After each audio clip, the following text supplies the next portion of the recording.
अभी मैं जा रहा हूँ दिल्ली के प्रेस क्लब, जहाँ पर आ रहे हैं रवीश कुमार, अजीत अंजुम और तमाम पत्रकार, जो बड़े बड़े पत्रकार हैं। विषय ये है कि मोदी सरकार एक कानून लेकर आ रही है जिसका नाम है ब्रॉडकास्ट बिल। जो भी ऐसे नागरिक जो न्यूज पे बात करना चाहते हैं या सोशियो पॉलिटिकल, इकोनॉमिक, कल्चरल, मतलब आप इन तीन कैटेगरीज, ये इतनी ब्रॉड कैटेगरीज है कि इनमें आप किसी भी चीज को लेके वीडियो बना रहे हैं, अगर यूट्यूब पे, इंस्टाग्राम पे, ट्विटर पे, तो आप इसके नियम में आते हैं। ये नहीं है कि केवल पत्रकार आते हैं, हर नागरिक आता है। तो ऐसे जो भी नागरिक न्यूज देते हैं, करंट अफेयर्स पे बोलते हैं, उन सब पे ये नियम लागू होता है। और इसमें ये बनाया गया है कि आप कंटेंट इवैल्यूएशन कमेटी बनाएंगे और अपने कोई भी कंटेंट डालने से पहले आप उस कमेटी को दिखाओगे। और इस तरह से 3 लेयर की गई है। एक सेल्फ रेगुलेटरी बॉडी करी गई है और उसके बाद फिर मिनिस्ट्री की अपनी एक एडवाइजरी काउंसिल है। तो इस तरह से 3 लेयर है, तब जाके एक पत्रकार या एक नागरिक अपनी बात रख पाएगा। अब बताइए कि एक आदमी जो मेरे जैसा है या एक स्टूडेंट है, बहुत सारे स्टूडेंट है जो यूट्यूब पे वीडियो बनाते हैं, अगर वो वीडियो बनाएंगे तो वीडियो बनाने से पहले उन्हें कमेटी बनानी पड़ेगी। ये हमारे देश में चल रहा है, मोदी जी के राज में। अगर आपने कमेटी नहीं बनाई तो पता है आप पे कितना जुर्माने का लगाया गया है? सोचिए, 10,000, 20,000, 50,000, 50 लाख का जुर्माना है। 50 लाख का जुर्माना मोदी सरकार आपसे इस बात के लिए ले लेगी कि आपने यूट्यूब पे जो वीडियो डाली है वो कंटेंट इवैल्यूएशन कमेटी को नहीं दिखाई आपने। और उसके अलावा एक और चीज है कि अगर आपने 3 साल के अंदर इस नियम का दोबारा उल्लंघन किया तो 2.5 करोड़ रुपए का जुर्माना है। मतलब इस सरकार में लेना देना कुछ नहीं है। टैक्स भरो, जीएसटी भरो, इनकम टैक्स भरो, सारे टैक्स भरो, रोड के टैक्स भरो, टोल टैक्स भरो, और उसके बाद इतनी घटिया पुलिस मिलती है। उसके बाद ये नियम ऐसे लेके आ रहे हैं कि आप अपने ही देश में, अपने ही कमरे में और अपने ही प्लेटफॉर्म पर अपनी बात नहीं रख सकते हो। क्यों? क्योंकि मोदी जी को ऐसा लगता है कि 2024 में जो उनकी सीटें कमाई है वो कहीं ना कहीं ये जो लड़के लड़कियां जो वीडियो बना रहे हैं ना, इनकी वजह से आई। तो इसे ही लेकर जो बिल लाया गया है उसी पर हम सब बात करने के लिए जा रहे हैं प्रेस क्लब में। उसमें क्या बात होगी मैं आपको दिखाता हूँ। तब तक के लिए नमस्कार। कुछ दिन पहले मुझे खुद एक ईमेल आया था ministry of information and broadcast ministry की तरफ से, जिसकी तरफ से ये बिल लेके आया गया है। और उसमें उन्होंने मीडिया ऑर्गेनाइजेशंस एंड ओटीटी और इंडिविजुअल क्रिएटर, ये 3 कैटेगरी थे जिनमें उन्होंने इन्फॉर्मेशन मांगी। तो पहले तो देख के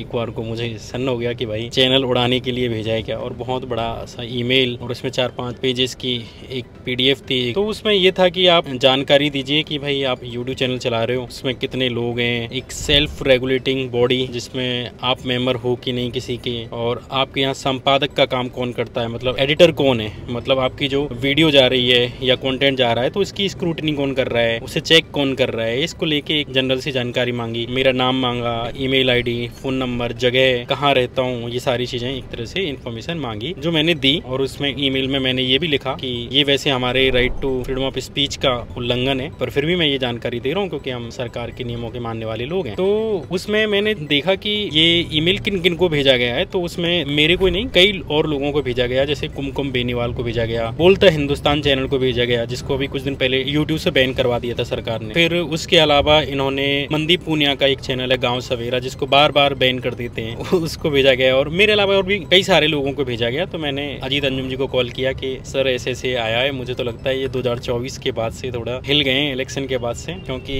400 पार का सपना था इनका और 240 वाली कंपनी उनके रह गए। जिस दिन इनका रिजल्ट आया है उसके बाद ही इन्होंने एक ईमेल या एक इन्फॉर्मेशन सारे स्टेक होल्डर्स को भेजी थी जो इस बिल से रिलेटेड लोग हैं, जैसे न्यूज कंपनियां हैं, अखबार हैं, उनसे डिस्कशन करने के लिए। एक इन्होंने उसी दिन, जिस दिन रिजल्ट आया था, मैंने इंडियन एक्सप्रेस पे पढ़ा कि ऐसे इन्होंने उसी दिन लोगों को इन्फॉर्म किया, मीटिंग्स करने के लिए और बाकी सारी चीजें करने के लिए। तो कहीं ना कहीं ये जो बिल लाया जा रहा है वो मुझे तो लगता है कि पूरी तरह से जो इन 2024 के चुनावों में यूट्यूबर्स ने, पत्रकारों ने जो भूमिका निभाई है, YouTubers emerged as powerful influencers challenging traditional media narratives। क्योंकि मेन स्ट्रीम मीडिया तो इन्होंने टैकल कर रखा है आराम से, अखबार टैकल कर रखे हैं, दैनिक जागरण में क्या आता है आप जानते ही हैं, पंजाब केसरी में क्या आता है, न्यूज 18 में क्या आता है, या जी न्यूज पे क्या आता है, ये सब आप देख रहे हो। तो छोटी मोटी सी जनता की जो थोड़ी सी जगह बची है वो यूट्यूब चैनल है, ट्विटर है, अब उनको भी एक तरह से ये टारगेट करने के लिए कर रहे हैं। तो तब से मेरे मन में आ रहा है कि चलो उस लिस्ट में ना तो एलवीस यादव का नाम था, ना बाकी लोगों का नाम था जो राइट विंगर्स हैं, अभी एंड न्यू है, या मान के चलो बियर बाइसेप्स है, या और भी लोग हैं, उनमें से किसी का नाम नहीं था। सिर्फ मेरा,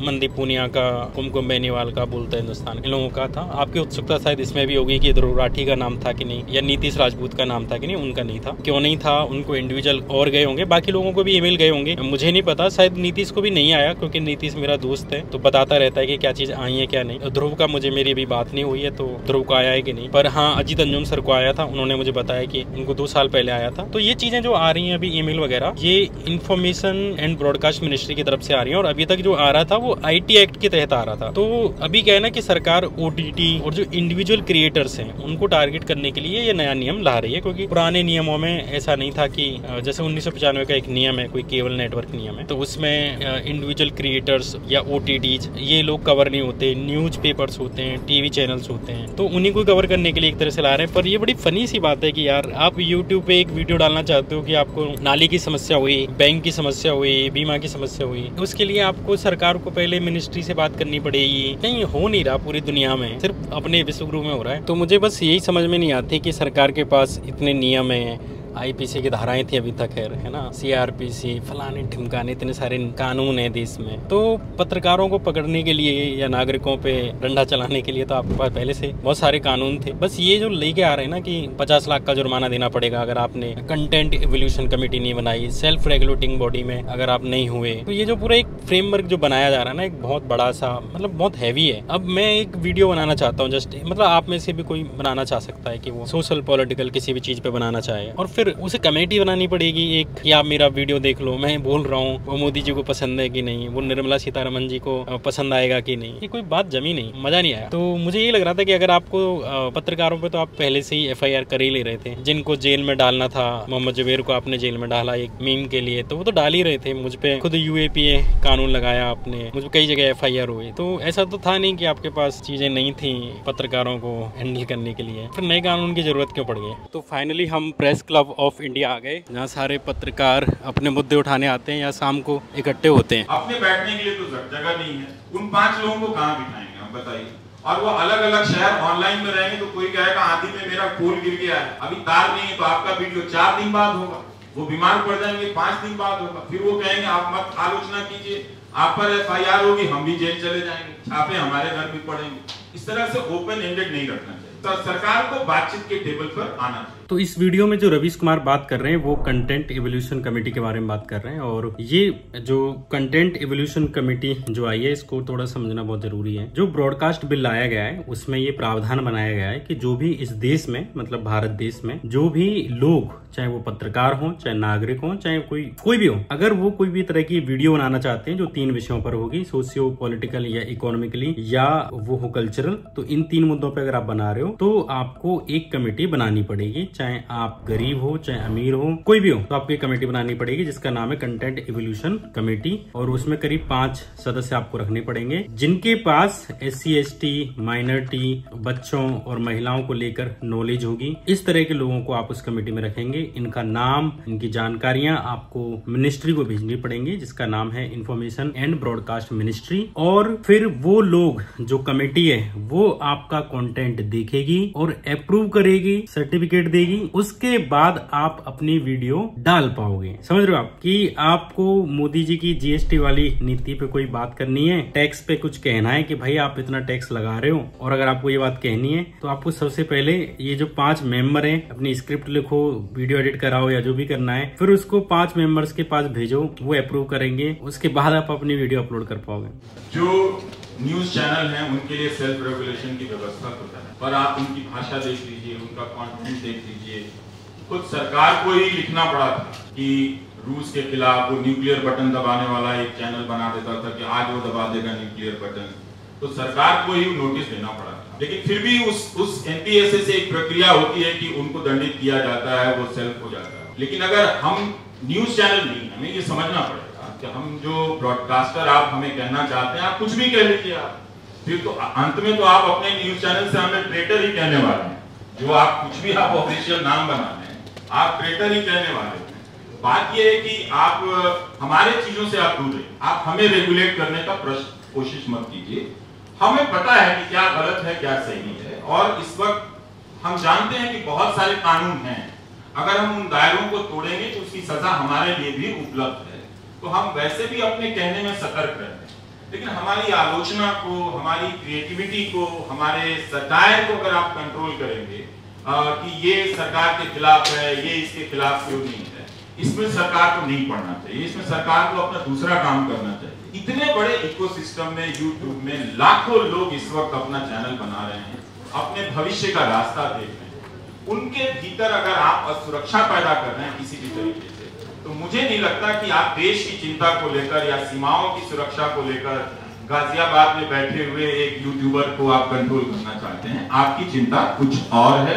आपने गोदी मीडिया के जरिए कंट्रोल करके देख लिया, उसका कोई रिजल्ट नहीं है। और ये सबको पता है कि ये जो बिल लेके आ रहे हैं वो कोई सुरेश चौहान के लिए नहीं लेके आ रहे, सुधीर चौधरी के लिए नहीं ला रहे, अमित देवगन के लिए नहीं ला रहे, अमन चोपड़ा के लिए नहीं ला रहे। ये सब आप लेके आ रहे हो ध्रुव राठी के लिए या नीतीश राजपूत के लिए, ये लेके आ रहे हो आप आकाश बनर्जी के लिए, रवीश कुमार के लिए, अजीत अंजुम के लिए, कुमकुम बेनीवाल, मनदीप पूनिया और श्याम मीरा सिंह, सार्थक गोस्वामी, ऐसे तमाम जो मैं सबके नाम लेना या याद करना मेरे लिए संभव भी नहीं है और अभी बताना जरूरी भी नहीं है। लेकिन एक तरह से सारे लोग, जो बहुत सारे दर्शक है जो टीवी पे नहीं देखना चाहते, आप में से बहुत सारे लोग हैं जिनको न्यूज पे भरोसा नहीं रहा, वो यूट्यूब पे देखना चाहते हैं। तो अब सरकार यूट्यूब पे भी एक तरह से इन लोगों को बंद करने के लिए, इनको परेशान करने के लिए, इनके लिए तकलीफें बढ़ाने के लिए ये चीज ला रही है। अब आप चाहते हैं कि दर्शकों ने एक नया मीडियम खोजा देखने के लिए, वो देखना चाहता है भारत का दर्शक, तो वो आप उसको कंट्रोल करना चाहते हैं। तो आप कंट्रोल मत कीजिए, बल्कि गोदी मीडिया से भी कहिए कि तुम भाई 80 इंटरव्यू दिया है आपको, आप आते हैं इंटरव्यू करने के लिए, ढंग से सवाल तो पूछ लीजिए ताकि हमारी भी इज्जत रहे और आपकी भी इज्जत रहे। उन्होंने तो कोई सवाल किया नहीं 80 इंटरव्यू। तो कंपटीशन हो, गोदी मीडिया को किसने रोका है कि आप अपनी विश्वसनीयता हासिल करने के लिए अच्छे कंटेंट बनाइए। आप हमसे भी, आपके पास तो हजारों टैलेंटेड लोग हैं, इक्विपमेंट्स हैं, मशीनरी है, आप हमसे बहुत फास्ट बना सकते हैं। तो कंटेंट का कंपटीशन हो, ऐसा माहौल बनाना चाहिए सरकार को। किसने रोका है वो कह ही नहीं सकते। तो इसलिए सरकार को कम से कम इसमें जनता का बहुत बड़ा लॉस होने जा रहा है, क्रिएटर का ही नहीं। हमने अभी उस पहलू पे बात नहीं की है, विपक्ष की आवाज खत्म हो जाएगी और दूसरा पहलू जो भी है, दूसरा स्टाइल जो भी है, वो देखने का उसका अधिकार छीन जाए। मुझे लगता है कि वो लाखों दर्शक, करोड़ों दर्शक जो हैं, जिन्होंने गोदी मीडिया को नकार दिया है, ये उनको सजा दी जाए और उनको एक तरह से ये इंफॉर्मेशन का, एक तरह से जो कंट्रोल्ड इंफॉर्मेशन है, उसका स्लेव बनाया जा रहा है। तो जो भी ऑन टेबल दिख रहा है इस वक्त, वो बहुत ही डरावना और हंसने वाली बात भी है। वो लाखों करोड़ों लोग जिन्होंने मुश्किल से इस गोदी मीडिया के जाल से अपने आप को मुक्त किया है, सरकार उन्हें मछली समझ रही है कि हम लोगों की जुबान बंद करके, उन पे जाल फेंक के, उनको पकड़ के वापस गोदी मीडिया के टेबल पे पहुंचा देंगे और उन्हें मजबूरी में देखना पड़ेगा। मुझे नहीं लगता कि जिन दर्शकों ने बहुत मेहनत से गोदी मीडिया को छोड़ा है, आप वो अपनी अपनी इस तरह की गुलामी को पसंद करेंगे। वो भी अब सरकार से कहेंगे कि आप जो कर रहे हैं गलत कर रहे हैं और आपको इन 4-5 लोगों से ऐसी क्या।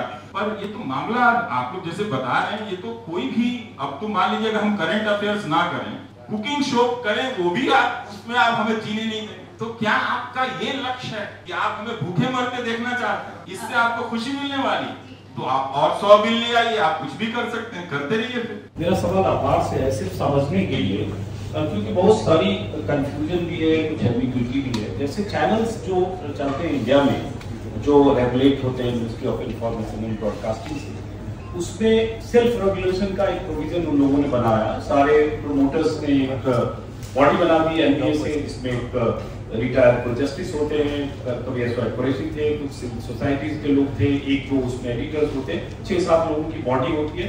कोई कंप्लेन अगर करता है कंटेंट से, तो वो मिनिस्ट्री ऑफ इंफॉर्मेशन भी उस बॉडी को भेजता है। वो बॉडी अपने हिसाब से जो भी मैनेज करती है, कुछ पनिशमेंट है 50,000 1 लाख, उसकी वैल्यू नहीं है, वो अलग बात है, बट एक उनके लिए सेफ गार्ड है कहें तो उसके। और उसके अलावा चैनल को, अगर कोई चैनल किसी ढंग से ऐसा कंटेंट चलाता है जो रेगुलेशन के अगेंस्ट है, उसके लाइसेंसिंग प्रोविजन के अगेंस्ट है, तो सरकार एक्शन ले सकती है। लेकिन अभी तक एक एनडीटीवी के खिलाफ हुआ और कभी ऐसा कुछ हुआ नहीं, चाहे कुछ भी चैनल पर चले। मैं समझना चाहूँ जो रवीश भी जिसका इशारा कर रहे थे, जिस खतरे का, कि उस खतरे को समझना चाहते, जैसे इस पे आ रहा है कि कोई ऐसी कमेटी होगी, अप्रूवल कमेटी होगी, क्या कंटेंट कोई यूट्यूब पर मैं या कोई भी अपलोड कर रहे हैं, क्या पहले उसके अप्रूवल की कोई बात आ रही है क्या, ये थोड़ा समझना चाहते हैं। कंटेंट इवैल्यूएशन कमेटी जो होगी, वो ब्रॉडकास्टर, मतलब आप खुद स्थापित करेंगे उसमें आप खुद चुनेंगे कि कौन लोग बैठेंगे, पर आपको सरकार को बताना पड़ेगा कि कौन लोग बैठेंगे। वो हर प्रोग्राम से पहले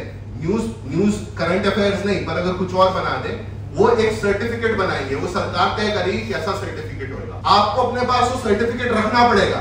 और कोई भी सरकारी ऑफिसर, यही नहीं कि मिनिस्ट्री इंफॉर्मेशन ब्रॉडकास्टिंग का, स्टेट गवर्नमेंट का हो, मतलब कोई भी हो, वो आपसे सर्टिफिकेट कभी नहीं मांग सकता है। दिखाइए कहाँ था। तो ये थी आज की प्रेस कॉन्फ्रेंस जो रवीश कुमार और बाकी पत्रकारों ने की, जिसमें अजीत अंजुम और अभिसार शर्मा और रंजॉय गुआ ठाकुरता जैसे बड़े पत्रकार थे। ये मेरा पहला ब्लॉग है और मैंने इस तरह से कभी किया नहीं है, आप सब पहली बार देख रहे होंगे। आगे अन्य मुद्दों पर भी मैं इसी तरह से वीडियो बनाऊंगा। जो मुझसे कई बार लोग शिकायत करते थे कि आपके वीडियो आने में 15-15 दिन लग जाते हैं, 10-10 दिन लग जाते हैं, कुछ अता पता नहीं रहता। तो मैंने सोचा कि ये एक अच्छा तरीका है कि जो भी मुद्दे आएंगे उन पर यहाँ कमेंट्री करूंगा। जरूरी नहीं कि पॉलिटिक्स से रिलेटेड हो, मेरी रिसर्च, मेरे काम, बाकी चीज़ों से भी रिलेटेड वीडियोज में बनाता रहूंगा। तो इस चैनल पे सबसे पहले आपका लाइक पड़ना चाहिए और सबसे पहले सब्सक्राइब करके जरूर जाएं। मुझे अच्छा लगेगा कि मेरा जो मेन चैनल है उस पर जो मैंने वीडियो बनाई है, तो उसके एक आशीर्वाद के रूप में या उसके एक पेमेंट के रूप में, आपकी दोस्ती यारी के रूप में मैं समझूंगा कि आपने इसे सब्सक्राइब इसलिए किया क्योंकि आपको मेरा जो मेन चैनल है वो पसंद आया, आपको मेरी मेहनत अच्छी लगी। तो बाय बाय।